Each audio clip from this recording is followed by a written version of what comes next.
The Heed the Call podcast has got your scorigami right here. Oh!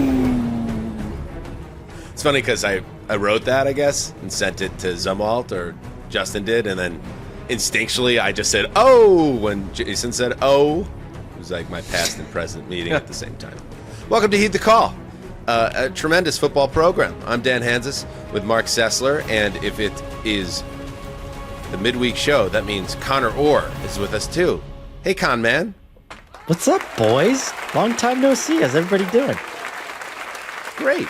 It's always maybe my favorite show of the week. Listen, I love all our shows, but when we get to just hang out and shoot the shit with Conor, and it just feels good, Mark. It feels like, one of those free agent signings that, keeps Joe Shane employed. You know what I mean? Yeah, there's an ease to these shows with Conor that is inviting to me. I think it's also important to note that, Dan, you specialize in being on the beat of things in a singular way. And the scorigami thing, which I noticed on Twitter, and it's like I'm not spending a lot of time on there, but people were trying to battle back your logic that it wasn't special to create something like a scorigami, but they didn't agree with you. But like you're having none of it, and I like the way that you tangle with the public. You just simply dismiss them entirely. Someone seemingly actually angry replied on Twitter something like, Dan, you just hate fun things. Scorigami, that's under your category of fun things. Again, find a girlfriend. Boyfriend, whatever you want to find. It doesn't matter. We like it all. It doesn't matter. We like everything. All right. Welcome to the midweek show. As I said, a lot to get to. We have a Thursday night game to preview, and AFC North tilt. We have a segment that will dig into the current status of the NFL and a look ahead, and we take it from a business angle, which I think is dangerous because I don't see many great business minds on this program right now.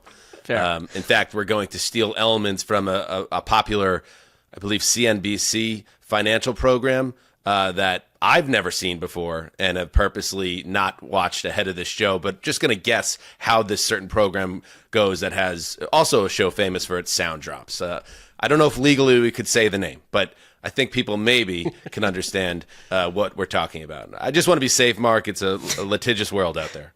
My dad watches this show, and so I have seen probably about 18 minutes of it in my life. I think we're going to be able to capture the spirit, but yeah, maybe we shouldn't.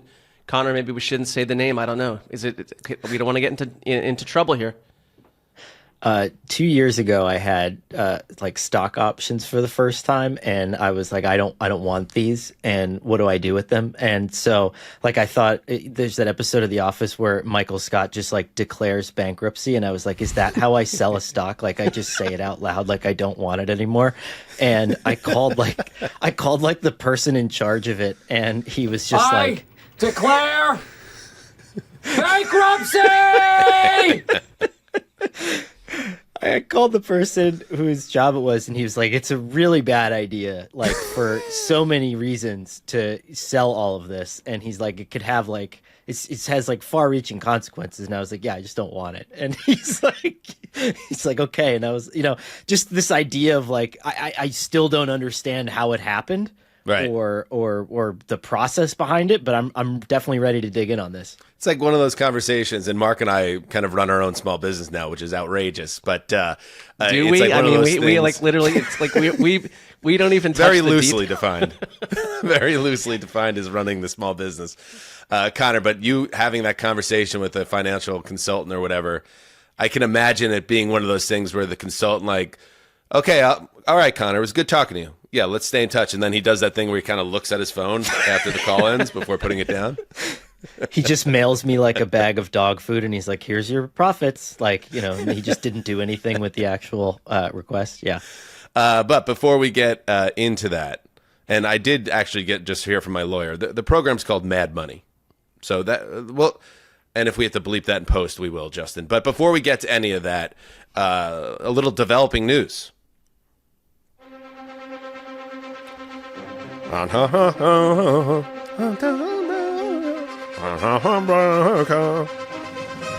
Developing news. The Jets f***ing suck. My favorite football team has made another huge decision, parting ways with general manager Joe Douglas, who is sent to the history books of the Jets with a 30-64 record during a tenure that lasted nearly the entirety of a 6-year contract. This is a statement from team owner Woody Johnson, who I guess is not yet safely under the warm blanket of the Trump empire. Here's Woody. I want to thank Joe for his commitment to the Jets over the last 6 years and wish him and his family the best moving forward. So the Jets, of course, fell to 3-8 after that 1-point loss to the Colts. And I think Joe Douglas's tenure will be remembered as a failure, obviously, first and foremost, but also remembered as kind of a unique type of failure, a failure where the Jets practiced a lot of patience and they kept the course and believed in the structure of the front office and the man that led it. And in many times in the league, like that does pay off, having the ability to see a plan through. But this is the Jets, and for the Jets, it didn't work out. So they ended up investing 6 years of the team history and got virtually nothing out of it, but a lot of losses, no playoff appearances, and now they are, starting from scratch essentially with no head coach, no general manager, and an owner that might be heading out of the country soon to serve for the next president. I think that it's okay to say that you fired the general manager after you went 30-64. There's nothing wrong with that on its face. I think what's weird is escorting the head coach out via security 5 weeks into the season when you're a game out of first place, and then firing the general manager with 6 weeks left on his contract. And I think that those are moves that, unless Woody, and I don't put this beyond the realm of possibility. If he has a plan, if he has people that he knows are going to take this job and to do it in a way that he wants it, great. But you keep digging yourself into a hole at this point. Someone will take the job. But this has gotten to the point where working for this franchise has become such a black hole on your resume that very many qualified people are just going to steer clear of it. And you're not going to go to a place where you're going to get embarrassed. I think Joe Douglas today was probably a little embarrassed. That's an embarrassing thing to do to someone. Yeah, I thought he's been embarrassed in recent weeks when, his coach was ripped away. He clearly had no power. We saw the change in his demeanor, in his visage, in that interview about a week ago. And he is the rare GM. I don't have a problem with parting ways. It's a specific Jets element to it that makes it all just more troubling. But you are the rare GM that survived completely whiffing on a top 5 quarterback pick on the draft. You completely whiffed on that. Then you had a chance to go and bring in a Hall of Fame level quarterback, and you whiffed on that too. And so, I don't know what else you need a GM to do to prove that we need to find someone else. It's just that I don't really trust the Jets to go do that. And I'd be surprised if Woody Johnson, of all people, who's probably, downing martinis while on the phone with Trump right now and about to be shipped to Ireland, has a plan. I don't think he's got some ace up his sleeve here. That would be my guess, just based on the history. Just to be clear, Ireland has no affiliation with the United Kingdom, which is the office I believe he would serve. Mark, we have. I thought it was Ireland, so I wasn't tracking that as heavily. I think you're thinking of Rooney with Pittsburgh. He's been connected there. Yeah. Anyway, so another pure figure. The Jets, were actually the subject of an Albert Breer, your colleague, Conor Orr, report on Thursday Night Football on Halloween night. And he had reported at that time that the Jets structure behind the scenes features too many non-football people that are involved with decision-making, and an owner in Woody Johnson who is far too attuned to what's being said on the internet and making decisions that are thought to be not made from an analytical or a clinical behind-the-scenes way, but just rash decisions like firing your head coach without consulting the GM right after you lose the London game, like trading for Devontae Adams when it was pretty much clear the season was already taking on so much water that you're going to want to have that mid-round pick when you kind of reboot a year from now. And that is going to make the Jets' job look less appetizing. Now, I'll just say the flip side on this is that I still think, and part of what made the Joe Douglas era, which did have to come to an end, it just didn't work, and it is what it is. But he mixed a lot of big hits with some sickening misses. The Rodgers thing for me still, I understood why they did it. In a vacuum for me, it still made sense. It didn't work out. The Zach Wilson move, which was Joe Douglas's move all the way, obviously a huge miss, and the fact that it took them his entire tenure to build even a halfway decent offensive line, that killed the Jets over this long stretch of futility. But he also had still excellent, and I know I've been down on Sauce this year, but an excellent 2022 draft class that brought in Sauce Gardner, Garrett Wilson, Jermaine Johnson, Breece Hall. He had some good finds on the open market, guys that were off the radar like Quincy Williams, who's still there. Obviously, Quinnen Williams is still there. So I'm just saying the other flip side of this, and the Jets, who are about to lose anywhere between 11 to 13 games, are going to have a very high draft pick. There's still a core here. There's going to be a premium draft pick, and they're obviously going to be in the market for a quarterback.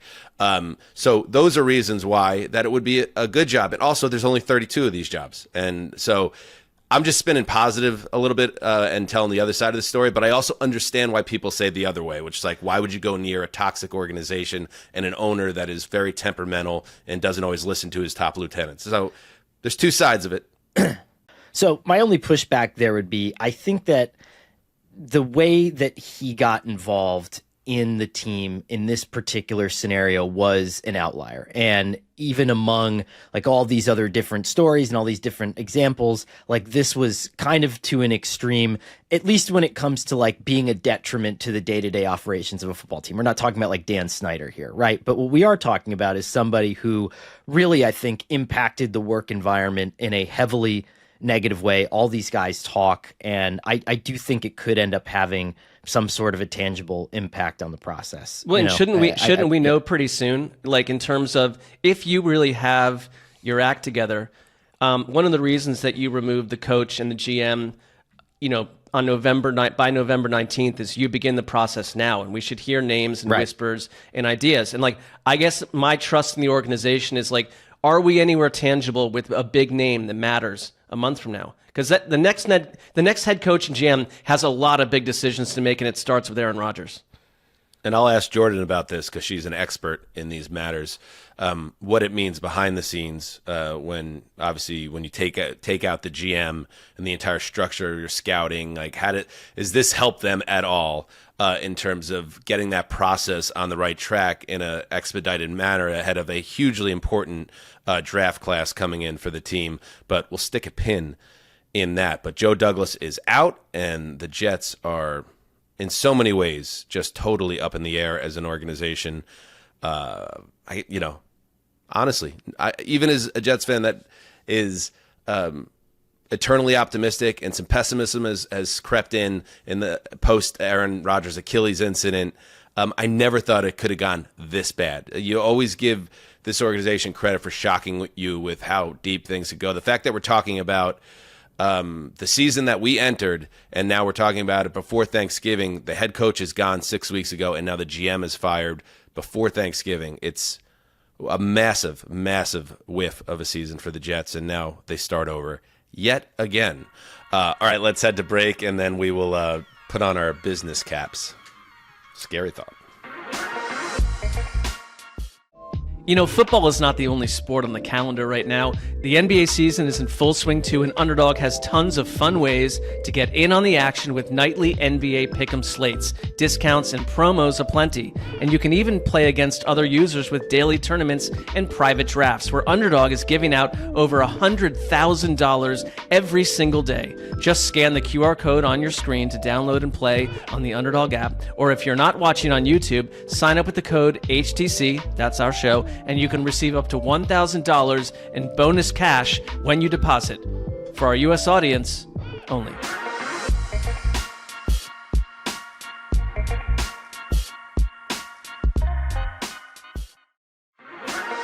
All right, we are back. Yes, some of the greatest minds in business. None your business. Don't ask about how I handle my numbers. This sounds like a song that might be the theme of Mad Money. Similar to it, perhaps. But we're not sure if we could use the term Mad Money. So then I was thinking maybe we call this segment Angry Money. But then I was thinking about, well, then, is NFL Network and Good Morning Football going to have an issue with using angry in the title? They certainly seem to be a litigious bunch. Although God knows we've given that program plenty of ideas over the years. It's true. So, how about Furious Cash? Is that anybody throw out some ideas? You want to Doesn't keep roll the off Mad the tongue. Money alliteration, Crazy Cash. That Because I don't know almost if seems mad pejorative. is mad in this usage like mad Angry. like I'm upset and angry, or is it mad like, oh, he's gone mad, he's crazy? That's a great Out of question. control. It's a great question. This feels like something we could have workshopped before we were talking into microphones, and yet here we are, just trying to figure out. So, working title, Furious Money right now, and we're going to throw out some things that we're buying and selling on at this point in the season. I'll get things going. That guitar is really in a groove there. Yeah. Kind of sad to hear it go, but we must move on. Hey-oh. All right, so I'm feeling a little bit bullish here, and this is a scary buy. Oh my God, this is a scary buy. I'm gonna say it right now, but I'm hopping on this train before others do it. Mark, you're an older guy and have a vague understanding of baseball history. All aboard! We have Justin has gone into a new corner of the universe. Justin, every time we give you just a little bit of power, you just go mad with it. Yeah, that's the usage of mad. You hit like 7 different clear tropes things there with the I don't know. I've never seen the program. Bullish train. Is it a rule that you have to hit the red button or whatever he does every time he uses one of those terms, or are you doing that? Is it like where's the breakdown? Well, he's creating Well, I his don't own know. rules. I think we know that. Yeah, I watched about 3.5 minutes of this program before we started today, and that's the full extent that I've ever seen in my life. But it did seem like every time he mentioned one of these types of words, he hit the drop for it. So, Mark, do you remember? Thank you, Justin. Do you remember a slugging outfielder named Andre Dawson? Well, yeah, I do. Yep. Great. Andre Dawson in 1987 was playing for the Chicago Cubs, a team that was not a contender that season. And yet, Andre Dawson had such a tremendous year. He led the league with 49 home runs, 137 RBIs. This is before the steroids era of the Major League Baseball. So these were major numbers. And despite the fact that the Chicago Cubs finished in last place that season, going 76 and 86. The voters of the Most Valuable Player award went with Andre Dawson, who beat out Ozzie Smith and Jack Clark of the St. Louis Cardinals to take home the trophy. He still is, to this day, the last player from a last place team to win the MVP. In fact, no previous MVP winner had ever played for a team that finished lower than 5th since the baseball writers began their selection process in 1931. Why do I bring that up? I think you might be able to figure it out. I was looking at Joe Burrow, his stats the other day, and after another heartbreaking defeat, this time against the Chargers, a game in which Burrow dragged his team back into the affair with 3 touchdowns in the second half, and then got the team back into scoring range twice, only for his kicker to botch it with 2 misses.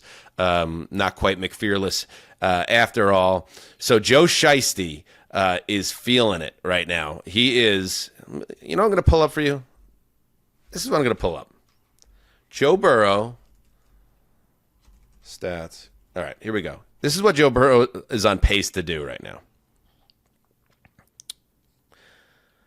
67.2 percentage completion percentage, 4,700 yards, 42 touchdowns, 6 interceptions, a 106.9 passer rating, and I think he could win an MVP this year. I'm buying on Burrow making history and being the first player.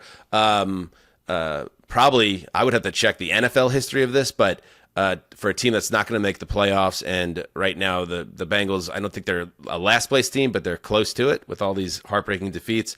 Burrow for MVP, I'm buying. Anybody have any urge of joining me on that crusade? I would buy it based on the fact that he's worthy of it. What I don't buy, and we were never allowed to be part of the we were never one of the voters for these awards.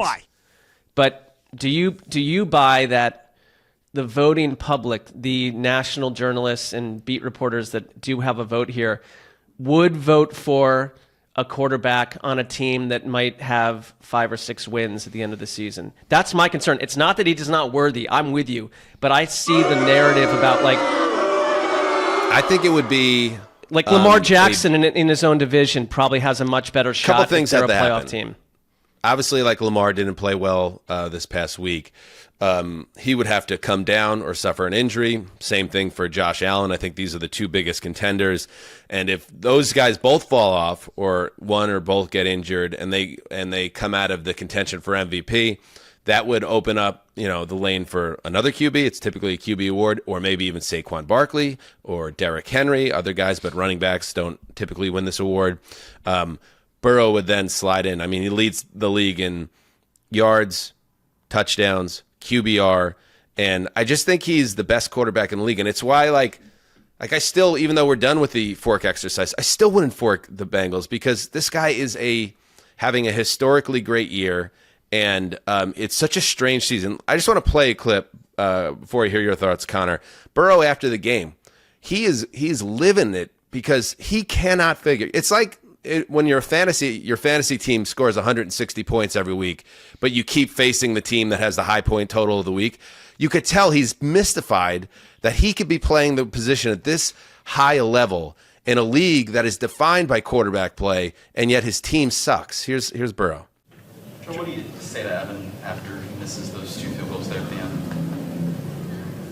Nothing.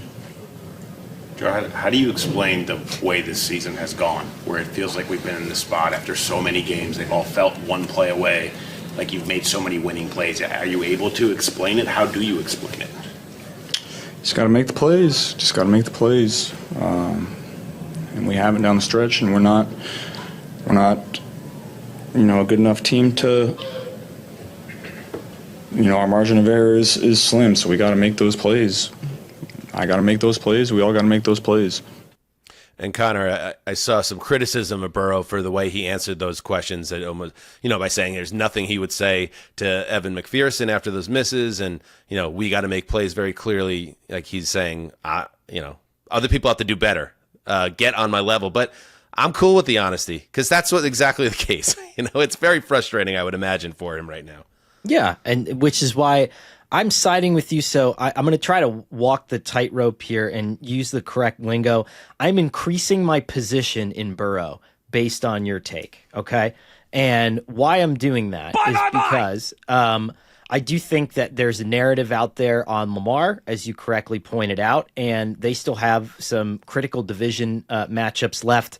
I think that there could be a little bit of a tank headed in there. What is that? A bear market? Yeah. Could be a bear market for Lamar. And the only reason, and I hate to verbalize this, and the only reason I'm saying this is because I am increasing my position in Burrow. God forbid there is a Josh Allen injury of any kind, which I think would be the only thing in my mind that stops him from winning this award. Yeah, personally. I think he might be the betting favorite now. Yes. After an incredible Week 11, paired with Lamar having a rough Week 11. But Burrow, MVP, that's my pick. Mark, you're next. I am buying something as well. I'm in a buying mood. And, back in the old days, you went west to make your fortune before the Industrial Revolution roped our asses into a 5-day work week. What was the guy that created the 5-day work week? Like one of my least favorite people. Satan. But you hopped on a wagon back then. You caught smallpox for a month. You sought gold. Nothing has changed. When Justin, I have no idea what is happening with you. By the way, it is become untenable. But Justin, let's let him make his statement of intent here on his bye before we bombard him. Mark struggles in terms of concentration. And I understand you're playing into that a little bit, but he's heading toward the edge of madness. And I'm not talking about mad money. Yeah, he well, said it is. hop on the wagon, so I hit all aboard. I don't know. What do you want from me? No, it makes complete sense, Justin, from a logical angle. But I talked about you go west back in the old days, but nothing has changed when you understand how money ebbs and flows. Okay, that's why we're here to help you with your money, with your investments. And I am hopping. Sure. On an absolute steal, okay? Because when you want to make an investment, it's not like, we all see it. You've got to see it before anyone else sees it. You got to get in early.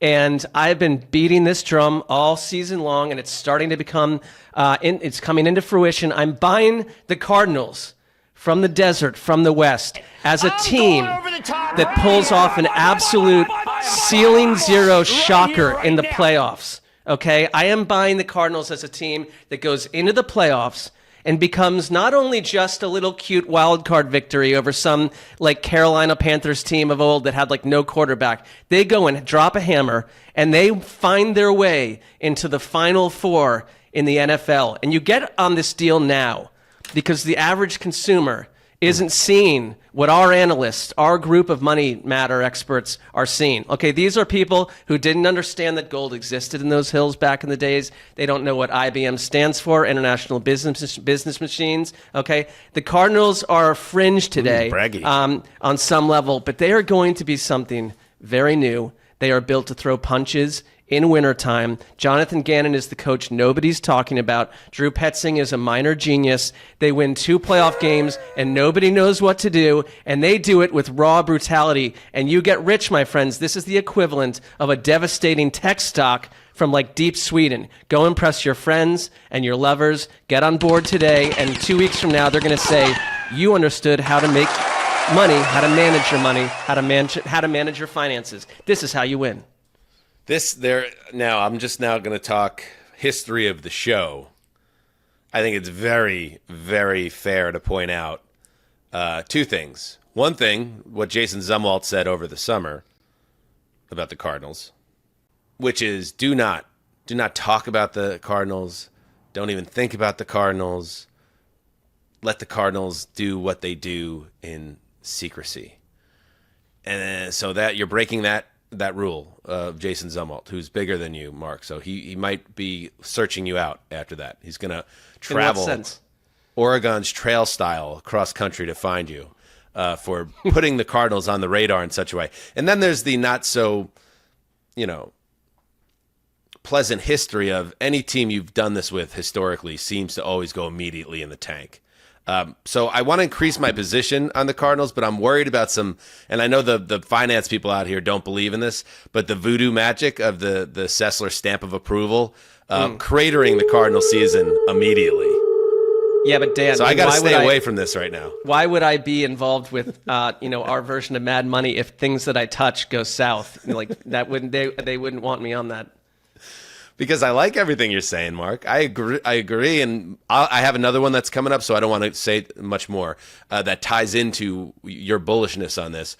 But there is a troubling history, that's all. What do you think, Connor?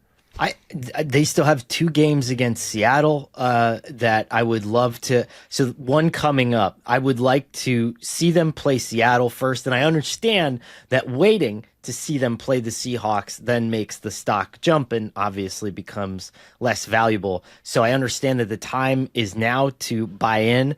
I made a prediction back in June that the Cardinals would have a 6+ game winning streak over the late fall, winter months. And so I've always when had did you say that? Back in June. Ooh, Mark, he's got you by a few months. So no, I think we're of like season. mind. It emboldens my feel. At this point, I'm happy with my position in Cardinals. However, I would not hesitate to increase if let's say they go out and they smash a Mike McDonald defense and they still have the Seahawks again to play. I would not hesitate for a moment to bang that drum again. Real dead cat bounce. Oh, very nice. I don't know what that means, but I love it. Yeah. I feel like I've heard it before. Mm-hmm. Yes. Maybe a bear hug is in order. I don't know. Does that make sense? I don't know. Bull hug. Let's see. At Seattle, coming off their bye. And by the way, I just went to pull up their schedule. And on ESPN.com, there's an article. Classic bye week. The beat writer has got to just knock something out. I need some ranch, Kyler Murray tests New York City pizza during bye week. Are you fucking kidding me? You're in New York City, the pizza capital of the world. We do not dip our pizza in ranch in New York. That is not something we do. And the Californians out here, they pile all this shit on top of the pizza until you don't even know what it tastes like anymore. In New York, if you're at the right shop, or maybe you're like Michael Scott and you're at a Sbarro in Times Square, then yeah, go ahead and get the little side ranch. But we do not need to be dressing up the pizza, Connor. We don't. That actually further makes me want to put the Cardinals in a bear hug. Yeah, I think I got that. I'm fine with everything that you just said, but New Jersey's the pizza capital of the world. Okay, so fair. Yeah, now that's a good discussion. Isn't it? If you think about it, like New Jersey and New York, the idea that like a fake state line that we created on a map really separates the two like pizza industries from each other is absurd. It's all the same place. It's mostly the same people. I mean, how do you know that? It's completely different people. It's not like there's like a conglomerate of Italians running around just spawning off like tentacle businesses, like to try to New Jersey and New York. I mean, like I get you go to outer New Jersey. That's what the mafia is, Connor. I think with what you just explained. But they have different pizza places. That's the point. I love me some New Jersey pizza as well, and Mark, Connecticut pizza. Also, New Haven. Well, no, but look, that's my whole thing with the tri-state area. Having grown up in Connecticut, like everyone just assumes that you like lived on the upper story of like Martha Stewart's house. Not true. And like there are a lot of towns like New Haven's got incredible pizza, and New Haven is not that different than most parts of urban New Jersey and large parts of New York. Again, like these are we created these lines on states. Someone little drew it, and like then suddenly it's a completely different like place. No, it's not. What a take. Taking down the state lines. Well, I think big spot. Wouldn't you say Connecticut of the so-called tri-state area? They're treated like you don't really belong with the two other ones. And I get the take, but like you guys, the Connecticut people don't, because half of it identifies as New England. I mean, so it's just kind of a weird state a little bit. That's all. No shot against you. Have you ever seen upstate New York? It's like it's hours beyond Connecticut, and it's still going on. Talk to a New Yorker what they think about upstate New York. They don't see that as the same place either. It's a whole thing. All the overseas listeners are like, what are they talking about? The Cardinals' schedule is very interesting coming up, and we're going to get a real good look. They got the Bears at their lowest, and they got the Jets in a tailspin. Now they get their bye. Dipping their pizza in ranch, and then they go to Seattle, to Minnesota, home Seattle. Okay, let's see. Mark, is it going to be the kiss of death, or is it going to be you looking like a genius with your angry money? Bye! Furious cash. Connor, you're up. Okay, so I want to, much like during the housing crisis, there was the guys who were reading the mortgages and they were seeing things before they happen, understanding all the tranches and the B mortgages and everything, people not being able to make these housing payments. This is what I've done. I've done a little document diving, and I want to just kind of key you guys in on a critical little bit of NFL contract minutia in 2027. After the season is over, the league's contract with Nike runs out as the official uniform sponsor. And given that we are seeming to be pivoting towards a heavily 50 to 70 white male dominated society, I am wildly increasing my position in Tommy Bahama and J. Crew and Tommy Hilfiger. I am as the potential next uniform sponsors of the NFL. So. Bye. Would the uniforms take on the look of a Yeah, deeply Bahama. unhip dad in Tommy Bahama? Like an overly baggy shirt with a button down and then dopey shorts? They would all it would be like the uniforms would just be mock quarter zips, and then you would be able to you'd have like a little pull string that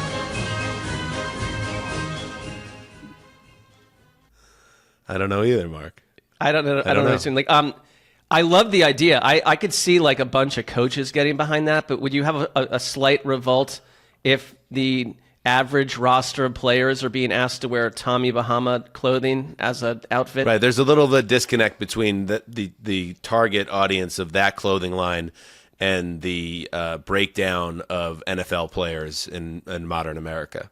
I'm not sure young people are going to get anything they want out of the next, couple of years. So I think we're all going to kind of be stuck with what our parents' generation likes, and so that's the impetus behind my idea of taking a long position in those three clothing retailers. Very wise, interesting look ahead from Conor Orr to a dystopian, sartorial future of the National Football League. All right, I will. I'll throw another one out there, and this does tie into yours, Mark, and actually ties in a way that I'm in agreement with you. Okay. I'm selling on kind of the NFC, like as a conference that matters right now when we're talking about who's going to be holding up the Lombardi. Now, I'm accepting the Detroit Lions from that conversation because I think Detroit, and that's part of the issue, is that I look at the NFC right now, and I certainly don't want to jinx the Lions and their fans. They've never been to the Super Bowl, but if they don't get there this year, I don't think it's ever going to happen. So I looked at last season's playoffs, right? The Final Four, as it were, in the NFC, and it was on one side it was the San Francisco 49ers, and they barely held off an upstart Green Bay Packers team who had upset the Cowboys the previous week at Jerry World, sending the Cowboys into a doom spiral they've yet to recover from. So you had Green Bay and San Francisco on one divisional tilt. You had Detroit and Tampa Bay. Tampa had dispatched a Eagles team that was obviously in total tatters by the time they stumbled into the playoffs. You look at that four, and now I look at like who would be the final four in the NFC this year. If you had to guess, okay, we could buy on the Eagles right now as one of those. Lions, obviously, certainly. But from that point, I don't know, because I'm kind of at this point a little bit of a sell on the 49ers. I've seen enough this season to really buy into the idea that this is a team that is carrying a lot of emotional baggage from their shortcomings in recent years, and now the physical toll. And is there a correlation, by the way, all these deep playoff runs with some of these core players breaking down this season? They're playing so much more football at the most physical, intense level possible over multiple years, these core players on this team. And now, by the way, even the quarterback, Brock Purdy, has a shoulder issue that he's dealing with. So, and then you have, who else? You look at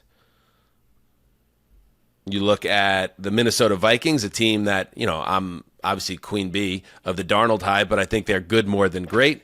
The Packers are a team. I'm the queen bee, bitch. I can't figure out the Packers right now, and I look at their upcoming schedule.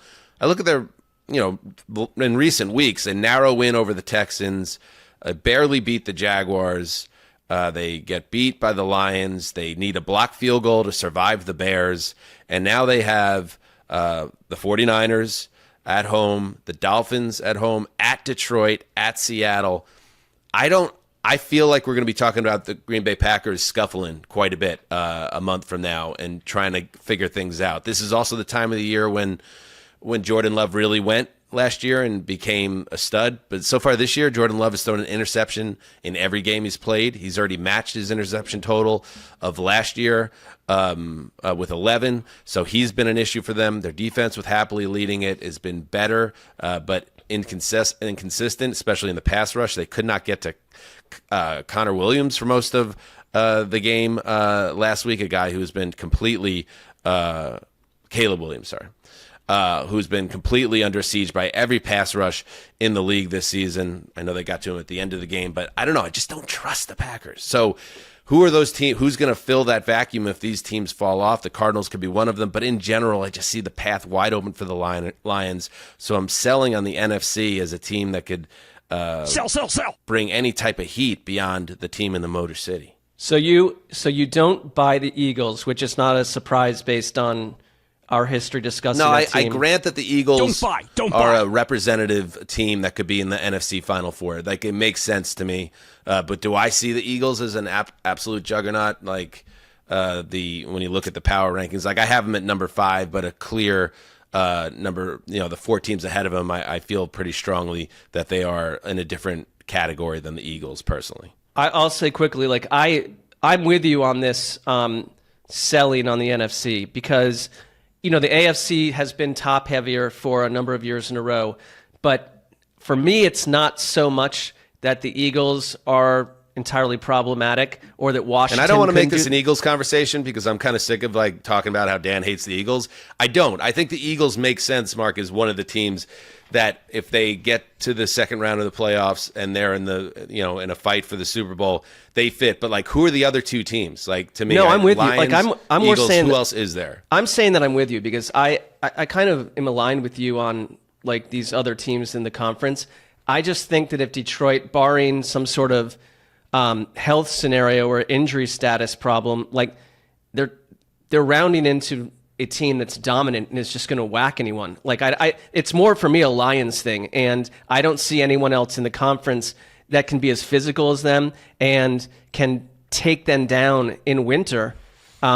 Outside of something we're not seeing yet that happens between now and January. The House of Pain. Maybe to kind of drill in a little bit more on it, Connor, like maybe this is just me trying to come to terms with the vacuum left behind by the 49ers struggles. And maybe the 49ers finally do turn around, but I feel like their struggles have really kind of turned the NFC upside down in terms of what is this conference other than this singularly great Lions team right now. As your therapist, I think that's a wise insight. And I disagree with you because I think what we're doing is we're a little bit of a prisoner of the moment.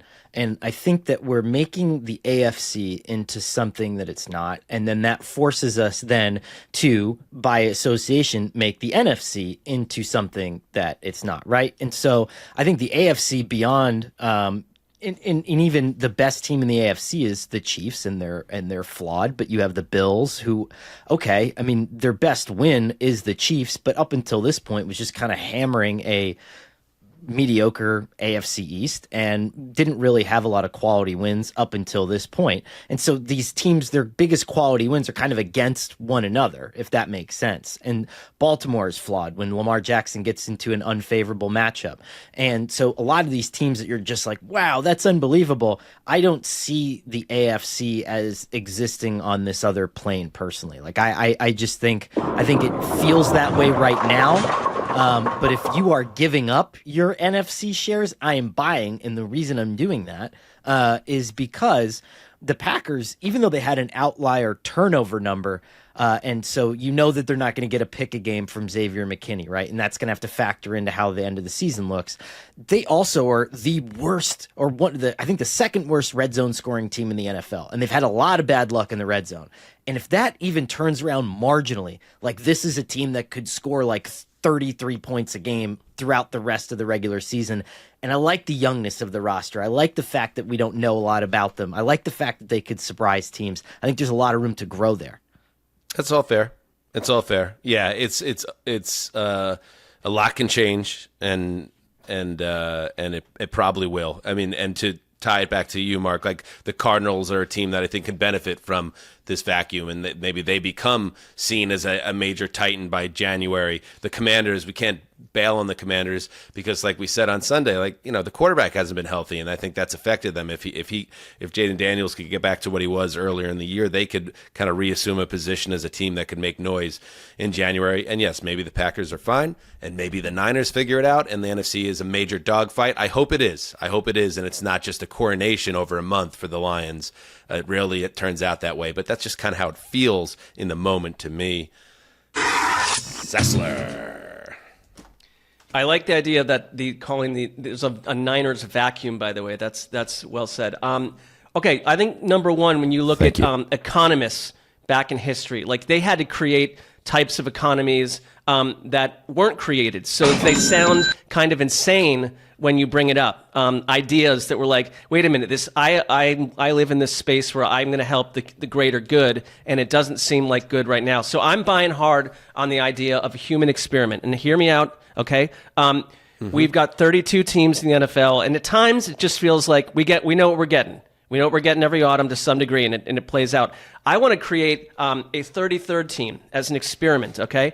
They exist in the NFC East out of Fort Myers, Florida. The nickname would be the Fort Myers Carpenter Bees, okay? And here's why I think this works, and what I'm trying to sell to you, and what I'm buying, is we don't allow some stupid-faced white tech billionaire or a day trader or some absurd mogul to be in charge. It's basically like the Packers times 15, okay? NFL stadium dollars will subsidize the big money items like the stadium itself, okay? The stadium will be named the Cottage of Hysteria. The Fort Myers Carpenter Bees in the Cottage of Hysteria. This is a money-making human idea where for $1,000 entry fee, so we are clearing out some jabronis. Like, you've got to be invested. You got to care about the investment. $1,000 entry fee allows the common man to be a stakeholder, and the average person is a stakeholder, and you have the same say as every other stakeholder, and you all weigh in. Your hard-earned money has power. Free agent choices, you help make them. Trades, roster cuts, salary cap. You run the front office as a committee. We're not firing some pale-faced guy in mid-November. We are together in this. You run the front office as a committee. You hire and fire coaches as a group. You build the team as a collective. You go and hammer the Colts 54-3 in your season opener in 2029. And you, the investor, earn cold cash when the Carpenter Bees slam people where it counts. And so it creates this whole entire other dynamic that we've wanted as sports fans, where it's not some guy off in a suite with his son-in-law. It is not that. It is an NFL team that we create on our own, and we have all the say in it. And I believe that this is something we could try. The 33rd team in the NFL, the Fort Myers Carpenter Bees. You hammer enemies on a weekly basis. The money comes back to us. This is finance. So is it kind of like I'm going over the top right here. like instead of like the fake Packers thing where you buy the $350 certificate to put in your living room, you actually have a stake and a voice? Yeah. It's not that. It's more, you have power. And like it also, it's kind of like running your own fantasy team, but with thousands of other people that want it to work. And what incredible... what could go wrong? What incredible civic pride there would be when this team is just destroying like these billionaire-run franchises. Everyone think about all the guys that you've done fantasy leagues with over the years. Now, put them all in a position of power where they have to make agreements on things and then watch the decisions they make. I am decreasing my position on the 33rd team in the NFL. I hate the idea. I hate the market. Don't buy. I like the idea of people having the power and billionaires and their brother-in-laws being taken down a peg. And yet the structure of this feels inherently doomed and perhaps dangerous. And so I declined my involvement in this from a business sense or even from a moral standpoint. And may God have mercy on your soul. Sorry, Mark, I have to join Dan here. I'm just thinking like logistically, like... By the way, if these are drops that are used on that show, thank you for like letting me know that I never have to watch that program. Yes, I pulled all of these from the show. So these are all real drops that Jim Cramer presses himself, by the way. Like Yeah, he's a got little that host big producer double red duty. board. Yeah. Okay. In fact, pretty you know cool. what? We could end the drops too. That for the day. Oh, but You've hit your limit. there's just one I haven't hit. Actually, there's two I haven't hit. So I'm going to hit them real quick just so we play all of Okay, them. you could. Okay. And what else? What's the last one? Okay. You got them all out? I'm good. Go ahead, Connor. Just picturing like a Carpenter Bees draft, and like a team offers to there's like 5 minutes on the clock, and a team offers to trade up for like your third round pick, like to move up like 11 spots, and you have to consult like 600,000 owners via like a quick internet vote to decide whether Okay. Right, and then You're right, there's that like is a complex. tie, and then it's and then the tiebreaker is Sully, the guy that delivers pizza in your neighborhood that's had 12 DUIs and isn't allowed to vote. It's like he's deciding like who makes the pick. Would you Probably agree better that than what the it's- Jets is are it- going to come with. Up with, Seriously. by the way. Would you agree that great ideas are often, declined by the masses out of the gate, as has just happened on this show? That like it's too scary of a concept. Yes, absolutely. I'm willing to be on the wrong side of history on this one, though. Justin. I like it as simply a test case of like, can football fans manage a team better than these drunken owners who make I called these it an rash experiment. decisions? Like I didn't say it's like it, Right. it is a human experiment. All right, let's. Can I offer a slight like a tweak? How do you pronounce it? Is it coven? Is it coven? COVEN? Like Coven? a coven of vampires. Yeah, like if we could have like a coven of people that represent yes. the fan, but these are people that maybe even they run on a platform. We could give Like this a a chair, long like a runway. board, like a Essentially, Yeah. Essentially, it's I think similar to how the Packers are run. Again, I think this connects to the Packers a lot. But we come up with these are fans straight up first and foremost, but they're fans that we could trust to make decisions, and then see how they fare against these oligarchs throughout the NFL.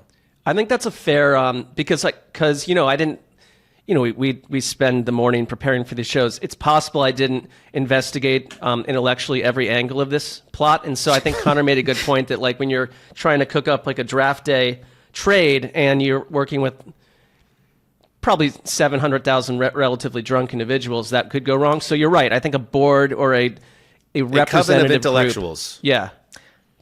but average Joes. Yeah. Yeah. Not They- to they go should- too deep on this. They should but be that is, relatively like, average. That's a prevailing like there. I listened to this talk that this like sociologist gave on. He started running school elections that way as a social experiment because typically like anyone who runs for a leadership position basically has the same disease or mania, right? And crave for power and ability to corrupt. So what he started doing was they would just go to the school and they would just pick 5 random kids out of the auditorium, and they were like, "You are the president, and so you guys vote, and you have to talk about everything and hammer out like a common sense solution." And it's like by far the most effective form of government like that this guy has ever come across. So 5 random people. All right, we came all the way around, Mark. Well, yeah. We put our heads together, and Yep. I feel like we're in a good spot now. Connor, close us out. So, just talking about stocks, like it makes me feel like, did you ever see the H. John Benjamin thing, the comedian, where he does a jazz album, but he gets all these really expensive jazz musicians into the studio, and then he's like, "Oh shit, I don't know how to play piano." And then like they're playing a jazz intro, and then they just kick to him on the piano, and he just starts banging on the keys, and all these very serious people just look at him like, "What the Christ are you doing?" By So the way, H. John Benjamin, I've been told dozens of times, is my voice doppelganger. True story. That could have been where I came up with the idea. Yeah. Yeah.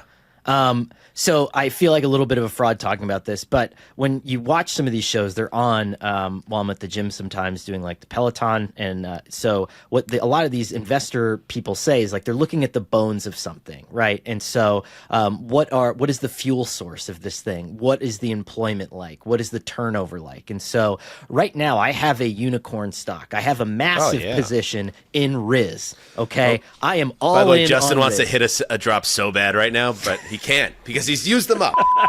No. Bleep that out. Go ahead, Connor. So I am all in on Riz, Darren Rizzi, the Saints special teams coordinator. Yes. 2 wins in a row, very popular. But you look at the inside of the company, you look at the bones. What is the fuel source of the Saints right now? A 34-year-old white Mormon with injury issues. That's concerning. What about the coach himself? Bathroom issues, which we've talked about before the game. Does intestinal gut issues, does that impact him? Was it more a plumbing issue? But okay, go ahead. I mean, if you had to offer enough to the toilet to clog it, you know what I'm saying? Right, sure. Like it's a presentation issue, you know? And so that is why I am decreasing my position. I'm shorting the Riz. So interesting. Yeah, I'm shorting Riz. Oh, I thought you were going in a different direction there. No. Well, if there's the famous Bisaccia bump, rarely has carryover beyond 2 weeks. I do think Riz, if I can answer this in a more serious manner, like I think he has been the benefit of the schedule gods 2 home games, once against a false flag waving Falcons team, the Browns, who are obviously the Browns. Let's see. The Rams. Well, you know, then they got the Giants. If they could beat the Rams, all of a sudden we're talking about a chance at the Saints, a team we forked, by the way, being very much in playoff contention if they can then beat a Giants team led by Tommy Cutlets. But then you get Commanders at Packers after that. So there is a path. There are some gimmies on the schedule. The Raiders are also ahead. I know it seems crazy, but if this team is starting to believe and, you know, the why not us vibes start to build, the Mormon quarterback, who I think somebody sent it on a text thread today, is the number 3 rated quarterback according to Pro Football Focus right now. Well, no, yeah, that was going to be one of Carr, these topics I brought up that, like, and you know, I think PFF, like, they're courageous in what they do. They just say, this is us, you got to like it or not. But like, I was looking at a couple ratings and like, the idea that Derek Carr, I can look. Let me check it. Let me check this out here. But like, I kind of love it because it gets people so mad when Derek Carr is painted in any type of positive light. It's not. It gets the internet big mad. It's not just a Derek Carr thing, and nor is it keeping me up at night. I get that they've got their own things to do, but they have Jameis Winston ranked above Baker Mayfield right now. Okay, they've got Aaron Rodgers ranked above Jared Goff. Matthew Stafford is down at 29, and they have Kenneth Walker ranked higher than Saquon Barkley, and Joe Mixon 9 spots lower than Bucky Irvin.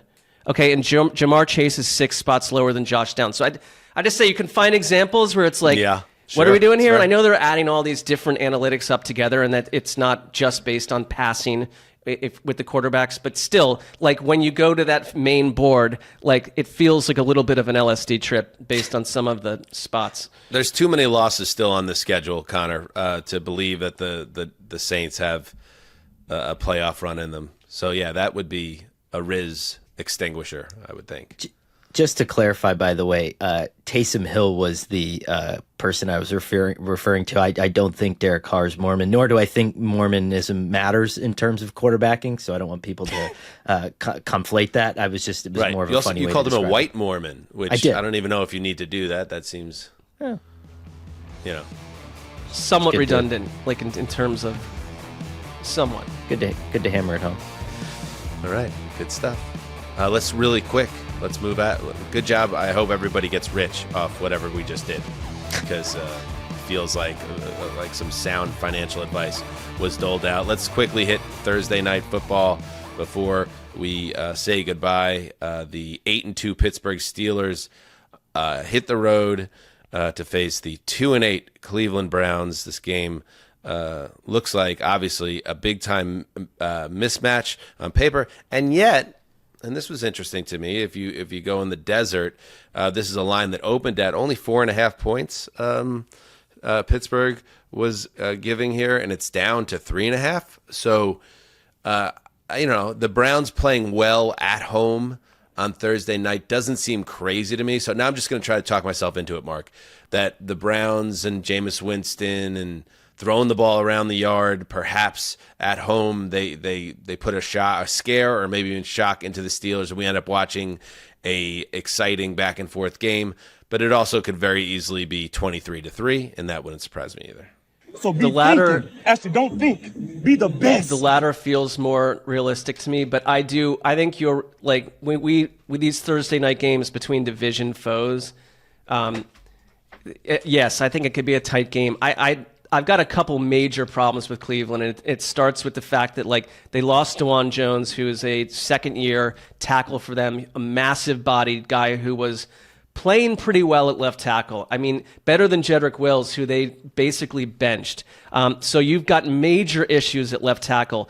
Jack Conklin has allowed more quick pressures than any right tackle in the league, and you're facing a proof of concept TJ Watt-led Steelers defense that wreaks utter havoc on wanting offensive lines. And while the Browns played well in that Ravens game, there was none of that showed up in the contest since. And so there's one other little thing as a Browns follower that I was listening to Cleveland radio this morning, and they were talking about the fact that, and this is rare for the Browns because this is a great fan base and they show up no matter what the team's doing, but that there are a lot of tickets available for this game, and they're available for very little money. And Pittsburgh is like a 2-hour drive away or something. And I think that this becomes a Steelers crowd in Cleveland. And I'll add one other little nugget that Mike Vrabel back in the offseason said that he had no intentions to be more than sort of a consultant who never wore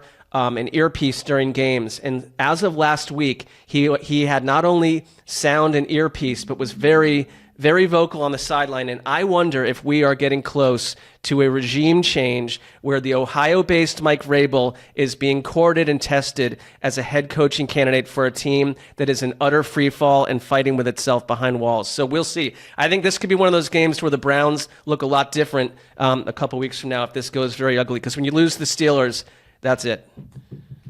It's like we talked about last week. You could either let Kevin Stefanski go, and you know that another team would sign him, and that would take care of the offset on his contract extension. Or, really, if you think about it, if you're that determined to make this thing work, you could trade him, and you could recoup some of the massive trove that you sent to the Texans for Deshaun Watson. You might be able to get, the going rate for a good NFL head coach right now is a 1.